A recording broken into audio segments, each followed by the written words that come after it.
தமிழகம் எங்கும் Max Gold cash for your gold. Max Gold நீங்க தங்க மட்டும் இல்லைங்க, பிளாட்டினம், டைமண்ட், சில்வர், ரூபினி எதை வேணாலும் விற்கலாம். உங்களுக்கான பணம் ரொக்கமா கையிலயோ இல்லைன்னா பேங்க் அக்கௌண்ட்லயோ உடனடியாக செலுத்திடுவாங்க. மார்க்கெட் மதிப்பை விட 100 ரூபாய் ஒரு கிராமுக்கு உங்களுக்கு கூடுதலா கிடைக்கும். தமிழ்நாடு முழுக்க டோர் ஸ்டெப் சர்வீஸும் இவங்க ப்ரொவைட் பண்றாங்க. உங்களுக்கு கோல்ட விற்கணும்னா அதுக்கு ஒரே ஒரு பெஸ்ட் பிளேஸ் மேக்ஸ் கோல்டு தான். கால் 04445454545. வணக்கம். Big topic with Karthik Mayakumar. இந்த அமெரிக்கா வெர்சஸ் ஈரான் கான்ஃபிளிக்ட்டுக்கும் பிரதமர் மோடி அவர்களுக்கும் சம்பந்தம் இருக்கா என்ன? ஆனா காங்கிரஸ் இருக்காங்களே, பிரதமர் மோடி அவர்களை டார்கெட் பண்ணி சில விஷயங்களை இப்ப பேச ஆரம்பிச்சிட்டாங்க. இதை பத்தி பார்க்க போறோம். இதெல்லாம் விட ரொம்ப ரொம்ப இம்பார்ட்டன்டான விஷயம் இந்த அப்டேட்ஸ் இருக்கு பாருங்க இந்த கான்ஃபிளிக்ட்ல. இது எல்லாத்த பத்தி தான் முழுக்க முழுக்க பார்க்க போறோம். நிகழ்ச்சிகளை போலாம்.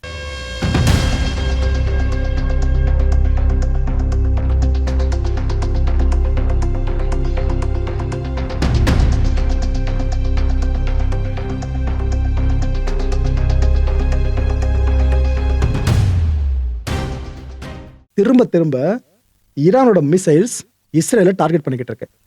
அவ்வளோ கோவத்தில் இருக்காங்க ஈரான். எங்கள் நாட்டுக்குள்ளே வந்து இந்த அளவுக்கு அட்டாக் பண்ணியிருக்கீங்களா அமெரிக்க உதவியோடு, சும்மா விடுவோமான்னு 12 டே வரப்போ பார்த்தோம் பார்த்தீங்களா? அது மாதிரி காட்சியை சீக்கிரம் பார்க்க போகிறோன்னு நினைக்கிறேன். அப்படிதான் சினங்கொண்டு ஈரான் இஸ்ரேலை டார்கெட் பண்ணி அடிக்க ஆரம்பிச்சிட்டு இருக்காங்க.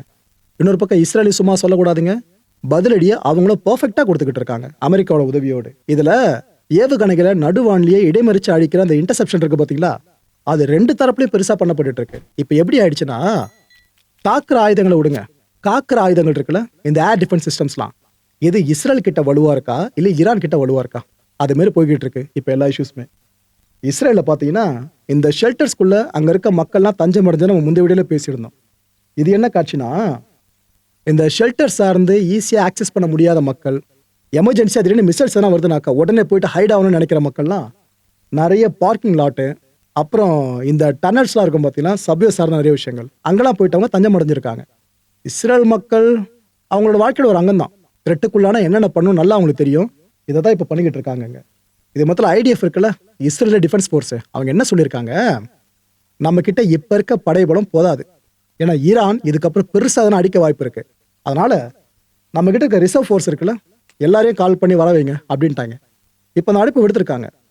துணை ராணுவ படையினர் இருப்பாங்க பார்த்தீங்களா, எல்லாரையும் கூப்பிடுறாங்க. ரிசர்வ் ஃபோர்ஸ் யார் யார் இருக்காலும் எல்லாரையும் கூப்பிடுறாங்க. வாங்க, நேஷனல் டியூட்டி உங்களுக்காக காத்துக்கிட்டு இருக்கு, இஸ்ரேலை காப்பாற்றலாம். ஈரான் இதுக்கப்புறம் என்ன பண்ணணும் தெரியல, வாங்க காப்பாற்றுவோன்னு அவங்க அறிகுறி விடுத்திருக்காங்க. இஸ்ரேல் முழுக்க படை திரட்டுற வேலை ரொம்ப பெருசாக போய்கிட்டு இருக்கு. இதுக்கு மொத்தம் இந்த ஏர்லைன்ஸ்லாம் இருக்குல்ல, எல்லாம் கிட்டத்தட்ட பெரும்பாலான ஏர்லைன் சேவைகள் பார்த்தீங்கன்னா இப்போதைக்கு நிறுத்தி வைக்கப்பட்டிருக்கு அந்த ரீஜன் சார்ந்து. இதில் குறிப்பிட்டு சொல்லணும்னா ஏர் பிரான்ஸ், ஏர் இந்தியா நல்ல வானிலே பறக்கிறது கஷ்டம்னு பார்ப்போம். இப்போ இருக்கிற கான்ஃபிளிக்டா, ஸோ ஏர் இந்தியா சர்வீஸ் இப்போதைக்கு இல்லை.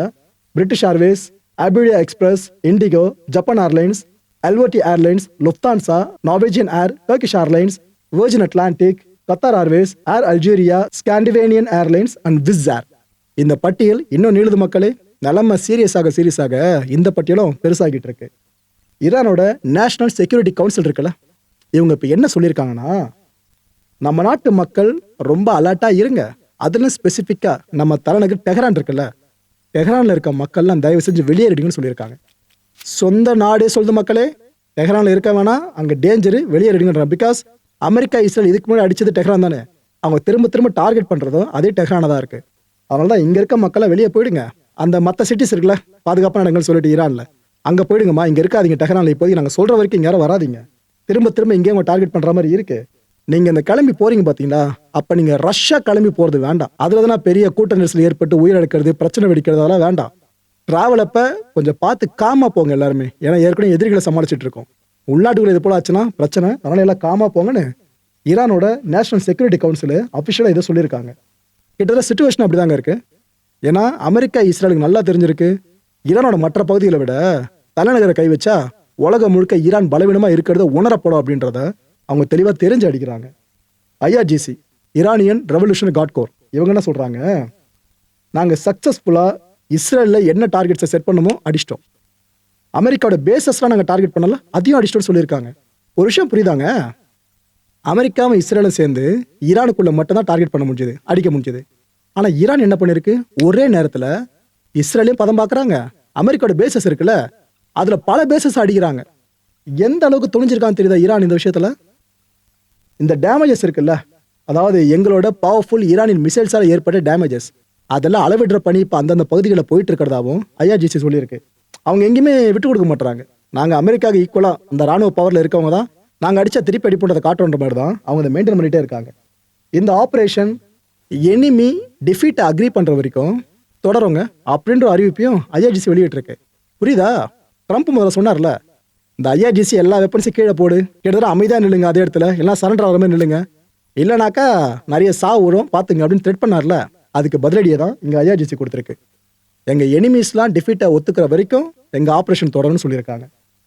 அடுத்து முக்கியமான ஒரு லிஸ்ட்டை பார்க்க போகிறீங்க.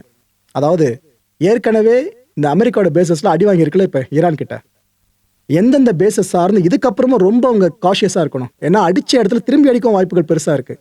அப்படிங்க எடுத்துக்கிட்டிங்கன்னா முதல்ல கத்தாரில் இருக்கிற அல் உபைத் ஏர்பேஸ். இந்த ஏர்பேஸ் பார்த்தீங்கன்னா 1996 எஸ்டாப்ளிஷ் பண்ணப்பட்டது. அமெரிக்காவோட மிடில் ஈஸ்ட்ல இருக்க நிறைய ஏர்பேசஸ் இருக்குல்ல, அதில் தி லார்ஜஸ்ட்னு எடுத்துக்கிட்டிங்கனாக்கா கத்தாரில் இருக்க இந்த பேஸ் தான். இதோட ஏரியா எவ்வளோ தெரியுமா? அந்த நிலப்பரப்பு 60 ஏக்கருங்க. அவ்வளோ பெருசு பிரம்மாண்டமான நிலப்பரப்பை இந்த ஏர்பேஸ் தனதாக்கியிருக்கு. இதில் கிட்டத்தட்ட 100 ஏர்கிராஃப்ட்ஸ் வரைக்கும் அவங்களால அக்கமடேட் பண்ண முடியும். ட்ரோன்ஸையும் உள்ள பெரும் கடல் அளவுக்கு அக்கமடேட் பண்ண முடியும். இங்கே இருக்கிற அமெரிக்கன் ட்ரூப்ஸோட எண்ணிக்கை மட்டும் எவ்வளோ தெரியுமா? மினிமம் 10,000 பேர் அங்கே இருக்காங்க. இந்த ஈராக், சிரியா, ஆப்கன் இங்கெல்லாம் அமெரிக்கா பேஸ் பண்ணி நிறைய ஆப்ரேஷன்ஸ்லாம் நடந்துச்சு பார்த்தா இதுக்கு முன்னாடி. அது எல்லாத்துக்கும் கமாண்ட் சென்டராக செயல்பட்டது இதுதான். அந்த ஆப்ரேஷன்ஸ்க்கான சென்டரு மூளையை பார்த்தீங்கன்னா இந்த கத்தாரில் இருக்க அல் உபைத் ஏர்பேஸ் தான் ஒன்று. ரெண்டாவது பார்த்தீங்கன்னா பஹ்ரைனில் இருக்க NSA, அதாவது நேவல் சப்போர்ட் ஆக்டிவிட்டி. இதை பற்றி சொல்லணும்னா, இங்கே இதுக்கு முன்னாடி பிரிட்டிஷ் நேவல் இன்ஸ்டலேஷன் ஒன்று இருந்துச்சுங்க. அது பேர் HMS ஜுஃபைர். இது இருந்த இடத்துல தான் இப்போ இது இருக்குது, இந்த பேஸு. இது கிட்டத்தட்ட 9 டிபார்ட்மெண்ட் ஆஃப் டிஃபென்ஸ் பர்சனலை ஹோஸ்ட் பண்ணியிருக்கு இந்த ஒரு இடம் மட்டுமே. இங்கே மிலிட்டரி அண்ட் சிவிலியன் ஸ்டாஃப்லாம் இருக்காங்களே, எல்லாருமே தங்குற இடம் வேறு. இது ஆக்சுவலாக US நேவி 5th ஃப்ளீட் இருக்குல்ல, அதோட ஹோமே பார்த்தீங்கன்னா இந்த NSA தான். இது மூலமாக பார்த்தீங்கன்னா அமெரிக்காவோட ஷிப்ஸு, அமெரிக்காவோட ஏர்கிராஃப்ட்ஸ், இது எல்லாத்துக்குமே பாதுகாப்பு வழங்குற முக்கியமான வேலையை செய்கிற பேஸு இந்த NSA தான். எவ்வளோ முக்கியமானது பார்த்தீங்களா பஹ்ரைனில். அடுத்தது குவைத் எடுத்துக்கோங்க. இங்கே இருக்கிற கேம்ப் ஆரிஃபான், இதை பற்றி சொல்லணும்னா அமெரிக்காவோட மிக முக்கியமான ஆர்மி பேஸுங்க இங்கே இருக்கிறது. இது குவைத் சிட்டி இருக்குல்ல, அங்கேருந்து சவுத் ஈஸ்டில் 55 கிலோமீட்டர் தொலைவில் அமைஞ்சிருக்கிறது தான் இந்த மிக முக்கியமான பேஸு. இது கன்ஸ்ட்ரக்ட் பண்ணப்பட்டதுன்னு பார்த்தீங்கன்னா 1999 அந்த காலகட்டத்தில் கன்ஸ்ட்ரக்ட் பண்ணி முடிச்சிட்டாங்க. இது இந்த அமெரிக்கா மிலிட்ரியோட மிக முக்கியமான ஆப்ரேஷன்ஸ் இருக்குது பாருங்கள், அந்த ரீஜனை பேஸ் பண்ணி அங்கே ஃபுல்லாக சர்வ் பண்ணியிருக்கு இந்த பேஸு. இதில் குறிப்பிட்டு சொல்லணும்னா பிரைமரி லாஜிஸ்டிக்ஸ்க்காக இதை பயன்படுத்தியிருக்காங்க, சப்ளைக்காக இதை பயன்படுத்துவாங்க, மிலிட்ரி சார்ந்து சொல்கிறேன். அப்புறம் இந்த கமாண்ட் ஹப்பாவும் இது செயல்படுற மாதிரி பயன்படுத்தியிருக்காங்க. இங்கே பர்டிகுலராக எடுத்துக்கிட்டீங்கன்னாக்கா இந்த US சென்ட்ரல் கமாண்ட் இருக்குல்ல, அதோட ஆப்ரேட்டிங் ஏரியாவில் எது கிட்டத்தட்ட அதோட ஜூரிசெக்ஷன் மாதிரி வச்சுக்கோங்க, அதோட ரெஸ்பான்சிபிலிட்டிக்குரிய பகுதிகள்னு சொல்லிட்டு. அதுக்கு எல்லாத்துக்கும் ஹார்ட்டே பார்த்தீங்கன்னா இந்த கேம்ப் ஆரிஃபான் தான். இந்த லிஸ்ட்டில் நீங்கள் 4ஆவதாக பார்க்க போகிறது யுனைடெட் அரப் எமிரேட்ஸில் இருக்க அல் தாஃப்ரா ஏர்பேஸ். இந்த ஏர்பேஸ் பற்றி சொல்லணும்னா இது மிக முக்கியமான ஸ்ட்ராட்டஜிக் பேஸுங்க. ஸ்ட்ராட்டஜி இந்த சென்ஸ், இந்த ஸ்பை பண்ணுறது, இன்டெலிஜென்ஸை ஃபுல்லாக கேதர் பண்ணுறது, அப்புறம் இந்த காம்பேட் ஏர் ஆப்ரேஷன்ஸ் இருக்குல்ல, அதுக்கு ஃபுல்லாக சப்போர்ட் பண்ணுறது. இது எல்லாத்துக்குமான ஸ்ட்ராட்டஜிக் பேஸே பார்த்தீங்கன்னா இந்த அல் தஃப்ரா தான். இங்கே தான் அட்வான்ஸ்டான ஜெட்ஸுங்க. அமெரிக்கானாலே போர் விமானங்கள் அட்வான்ஸ்டாக வச்சுருப்பாங்களே, அது மாதிரி விமானங்கள் இங்கே குவிஞ்சு கிடக்கும். குறிப்பிட்டு சொல்லணும்னா F-22 raptor stealth fighter jet இருக்குல்ல, அது இங்கே புடை சூழ்ந்துருக்கும். அண்ட் இது கூட பார்த்தீங்கன்னா சர்வலன்ஸ் பிளேன்ஸ் இருக்குது பாருங்க, அதையும் வச்சுருக்காங்க. இல்லை இன்னும் ஸ்பெசிஃபை பண்ணி சொல்லணும்னா ட்ரோன்ஸு இங்கே மலையாக குவிச்சு வச்சுருக்காங்க. அப்புறம் இந்த AWACSன்னு சொல்லுவாங்கள்ல, அதாவது airborne warning and control systems, இது சார்ந்த கிராஃப்டையும் உள்ளே பார்க்க முடியும். இந்த லிஸ்ட்டில் 5ஆவதும் கடைசியுமான மிக முக்கியமான பேஸ்னு பார்த்தீங்கன்னா ஈராக்ல அமைஞ்சிருக்க எர்பில் ஏர்பேஸ். எப்பப்பெல்லாம் அமெரிக்காவுக்கு ஈரானுக்கு நடுவில் பிரச்சனை வெடிக்குதோ அப்போ இங்கேயே இந்த பேஸ் வெடிக்க ஆரம்பிக்கும். இதுக்கு முன்னாடியே இது போல கான்ஃப்ளிக்ட் நடக்கிறத நம்ம பார்த்துருக்கோம். இந்த பேஸ் பற்றி சொல்லணும்னா இந்த ஏர் ஆப்ரேஷன்ஸ் இருக்கலாம் அமெரிக்காவுக்கு, இது சார்ந்து மிக முக்கியமாக செயல்படுறது இந்த பேஸ் தான். பர்டிகுலராக இந்த ஈராக் சிரியா பேஸ் பண்ணி, அதுவும் இந்த நார்தன் ஈராக் இருக்குல்ல, அது சிரியா பேஸ் பண்ணி ஏதாவது ஆப்ரேஷன்ஸை அமெரிக்கா பண்ணுதுனாக்கா இந்த பேஸ் அதில் ஹீரோவாக இருக்கும். இது மெயினாக டார்கெட் பண்ணுறது ரெபல்ஸை. அமெரிக்காவுக்கு பிடிக்காதன்னு விடுங்க, அமெரிக்காவுக்கு இடம் கொடுத்துருப்பாங்களே பேஸை வச்சுக்கோன்னு சொல்லிட்டு, அந்த இடம் கொடுத்த கவர்மெண்ட்டுக்கு எதனா பிரச்சனை, அவங்களுக்கு ரெபல்ஸால ப்ராப்ளம் வருதுன்னா இந்த பேஸ் வேலையை காட்டு இறங்கி. புரியுதா மக்களே? எல்லா இடத்துல அமெரிக்கா ப்ரீ கால்குலேட்டடாக எல்லா விஷயங்களும் யோசிச்சு தான் பேஸே அமைச்சிருக்காங்க. ஓகே, ஆஸ்திரேலியா இப்போ என்ன தெரியுமா ஸ்டேட்மெண்ட் விட்டுருக்காங்க? அதாவது ஈரானை இஸ்ரேல் அமெரிக்கா சேர்ந்து அடிச்சது பார்த்தீங்களா, இதை வரவேற்கிறேன்னு சொல்லியிருக்காங்க ஆஸ்திரேலியா. இதை நான் எப்படி பார்க்குறேன்னா, அமைதியை நோக்கி இந்த உலகத்தை இஸ்ரேலும் அமெரிக்கா கூட்டிட்டு போற மாதிரி இருக்குன்னு நான் சொல்லலைங்க, ஆஸ்திரேலியா சொல்லியிருக்கு. ஸோ நான் இந்த ஸ்ட்ரைக்கை வரவேற்கிறேன்னு ஒரு மனப்பூர்வமாக சொல்லியிருக்காங்க ஆஸ்திரேலிய அரசு. அது இன்னொரு வார்த்தையிலையும் ஆஸ்திரேலிய அரசு சேர்த்திருக்க அந்த ஸ்டேட்மெண்ட்ல உலக அமைதிக்கான த்ரெட்டா ஈரான் இருக்கிறதா சொல்லியிருக்காங்க. இந்த வீடியோ பார்த்துட்டு இருக்கவங்க ஈரான் சார்பு எடுத்தவங்களா இருப்பீங்க, ஈரான் சார்பை இல்லாதவங்களா இருப்பீங்க. ஆனால் ஆஸ்திரேலியா சொல்லியிருக்க விஷயங்களை உங்கள் காதுகளை போட்டேன். Okay right. ரஷ்யா என்னடா ரஷ்யா என்ன உள்ளுக்குள்ள வரலையேன்னு பல பேர் நினச்சிட்டு இருப்பீங்களா? வந்துட்டாங்க. களத்துக்கு கிடையாதுங்க. ரஷ்யா இப்போ என்ன சொல்லுதுன்னா, த பீஸ் மேக்கர் வேற யாரும் இல்லை, அமெரிக்கா தான் குத்தி காட்டுறாங்க. அதான் அமைதியை விரும்பி அமைதிக்காக தான் போற நாடாதுன்னு சொல்லுவாங்களா அந்த பீஸ் மேக்கர். அவங்க திரும்ப ஒரு முறை பார்த்தீங்களா அவங்களோட உண்மையான கலர் என்னன்றதை காமிச்சிட்டாங்க உலகத்துக்கு அப்படின்னு ரஷ்யா சொல்லியிருக்கு. அதாவது ஒரு பக்கம் பேச்சுவார்த்தைன்னு சொல்லிட்டு இன்னொரு பக்கம் எதுக்காக ஈரானா அடிச்சிங்க? அப்போ பேச்சுவார்த்தை அப்படின்றது சும்மா கண் துடைப்பா? அமெரிக்கா எப்பவுமே பண்ணும் இதை, இப்பயுமா பண்ணுவீங்க அப்படின்னு ரஷ்யா பயங்கரமாக சர்க்காசமாக ஸ்டேட்மெண்ட் விட்டுருக்கு.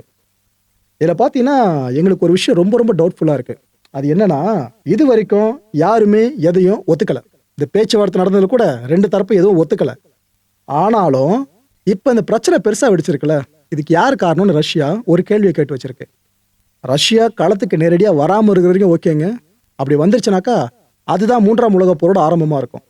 அது நடந்துடக்கூடாதுங்க. ரீஜனல் கான்ஃபிளிக்டா வந்துடக்கூடாதுன்னு ப்ரே பண்ணிட்டு இருந்தோம். எவ்வளவு அதுவும் வந்துருச்சு. மூன்றாம் உலக போர் நம்ம ஜென்ரேஷன் பாத்திரக்கூடாது மக்களே.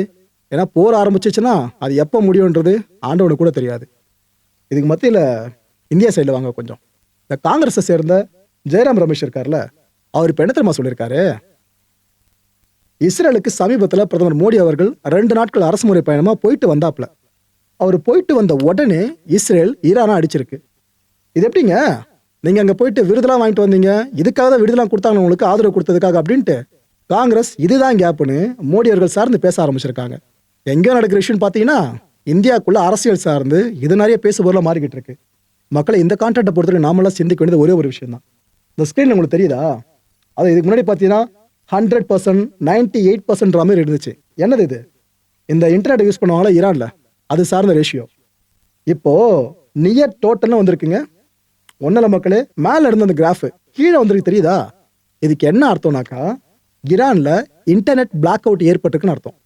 ஈரானுக்குள்ளே இதுக்கப்புறம் என்னென்ன நடக்க போகுது அப்படின்றது ஏதாவது சர்வீஸை வச்சு வெளியே விஷயம் வந்தாதான் உண்டு, இல்லைன்னா கஷ்டம். இதை தாண்டி எலான் மஸ்க் மாதிரி யாராவது ஆட்கள் அந்த வச்சிருக்காங்க பாருங்க, ஸ்டார் லிங்க், இதை வச்சு தான் வேலையை பார்த்து விட்டாதான் விஷயம் வெளியே வருமே. அப்போ ஏற்பட்ட நிலைமை இப்போ ஈரானுக்கு ஏற்பட்டிருக்கு. இது ஏற்பட்டதா இல்லை ஈரான் அரசால் ஏற்படுத்தப்பட்டதா கூடி சீக்கிரம் தெரிஞ்சுருங்க. பார்ப்போம்.